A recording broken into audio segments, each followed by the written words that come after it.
By now everyone knows about the September miracle. It might be the biggest unsolved mystery of our time.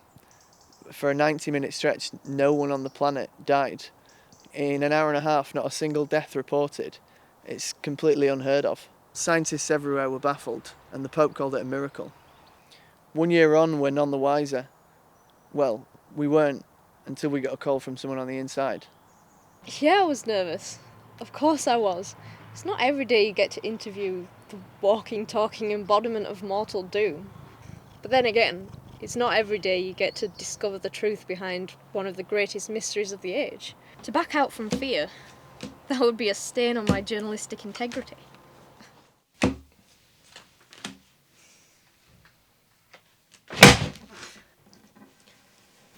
Do you take my soul now or something? It's certainly new to me, working with such a star. It comes with its own added pressures. But I guess that's a small price to pay to finally get to tell this story.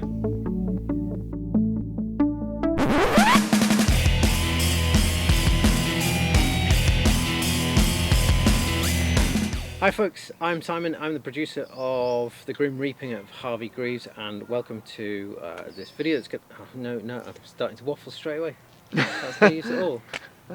We are the principal crew for The Grim Reaping of Harvey Grieves. I'm Simon, the producer. I'm Alice, I'm the writer. And I'm Peter, the director. Alice, why don't you tell us where this idea came from and what the story's actually about? Well, the story is a very simple one.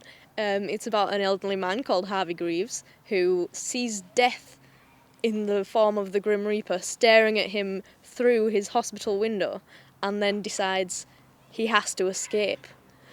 So from there, it's essentially a chase. Quite a funny chase, if I do say so myself.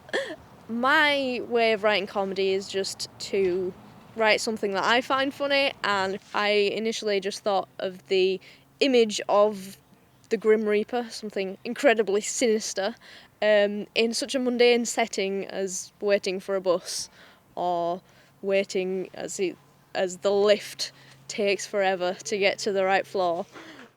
At the start of the film, we meet Harvey. He's in a hospital bed. He's not very happy to be there. And then out of the window, he sees death. He doesn't want to die in this awful place. So he decides then and there that he's going to give chase. Now, this isn't something that happens to death every day. Usually he just comes and takes his victim. But Harvey has decided to go on the run. And for the course of our film, we follow death and Harvey and the people they encounter. After knocking on a few of the wrong doors and giving people the scare of their lives, death finally gets to Harvey's home, and Harvey's home is genuinely exactly that, a home. It's warm, it's comforting, it has all the things that matter about his life all around him, and that's what he wanted to come back to. He's not that bothered about death, and in fact they have that wonderful moment of genuinely bonding, death taking a break for a moment and sharing a glass of whiskey with someone who he can call a friend. It's a total change from the pace and the feel of the film up to that point, except, of course, that Harvey does kind of have to die. Here, Harvey is able to accept his fate and die on his terms, surrounded by memories of a life well lived. Pete, so you're going to direct The Grim Reaping of Harvey Grieves. How do you see this film? What does it say to you? When I read the script, it was immediately, I really responded to it because it's just so funny and it's really propulsive. It moves along at quite a pace. Every page there's like a different plot twist or a different turn in the action. So I kind of read it in one sitting and I just was like, I have to be a part of this film.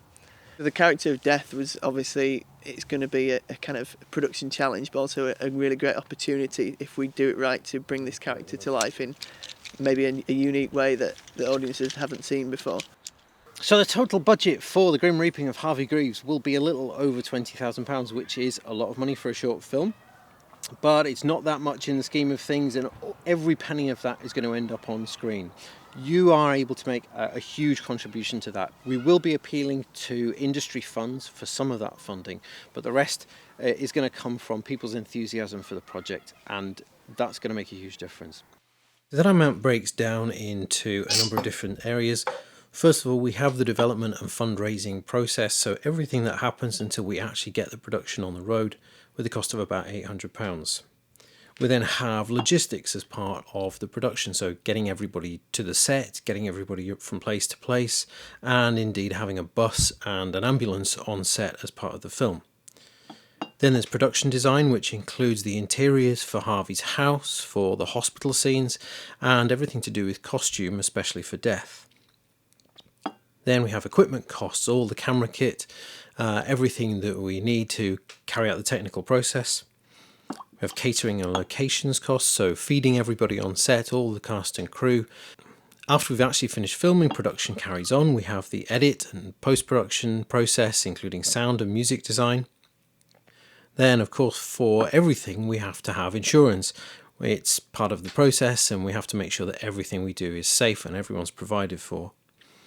Finally, we have the festivals and marketing process, and there's a cost there to get the film out and to get it seen and audiences in front of it. Last and most certainly not least, because it's by far the biggest part of the budget, is our cast and crew payments, because without the people who make the film, there wouldn't be a film. It is an investment. Every penny that you put into one of the perks that we're going to offer is going to make a material difference to us being able to make the film and to make it the best that it can be. Pete and I, we've both produced films that have been in international festivals and broadcast, and we want to get to that standard and something that is really, really going to sell itself as a film and be great fun that you can enjoy as well.